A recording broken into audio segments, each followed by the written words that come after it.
се договоривме денес заедно да го прифатиме предлогот на Сојузот на пензионерите,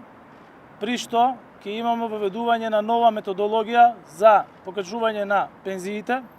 која што ќе биде направена врз основа на така наречената швајцарска формула, односно 50% изголемување на цените на трошоците за живот и 50% во учество во методологијата зголемување на просечната плата. Усогласувањето на пензиите ќе се врши исто така два пати во годината, со тоа што усогласувањето ќе се врши во март и во септември, односно тогаш кога Заводот за статистика ги дава официјалните податоци. Исто така, заради енергетската криза и заради зголемениот притисок од економската криза која што произлегува како од корона кризата, така и од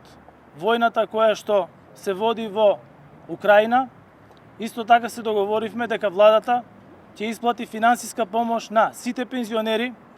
од по 1000 денари за 3 месеци, април, мај и јуни, кои што ќе помогнат во зголемувањето на буџетот на пензионерите. Со воведувањето на оваа методологија и со зголемувањето на пензиите во 2021 година, во 2022 година, во однос на 2021 година,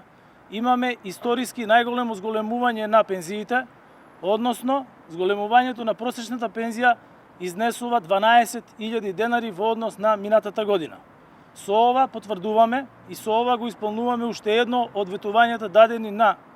денот кога ја избиравме владата, а тоа е дека грижата за пензионерите ќе биде врвен приоритет на оваа влада. Сакам да им се заблагодарам на сите кои што учествуваа во изработувањето на ова решение,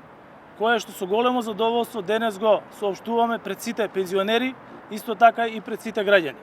На 330.000 пензионери ќе имаме воведување на нова, достоинствена методологија, која што тие прифатија, која што нема да зависи од ничија политичка волја во иднина за постојано зголемување на пензиите. Тоа значи дека пензиите ќе се зголемуваат и со зголемувањето на трошоците за живот, меѓутоа и со зголемувањето на просечната плата.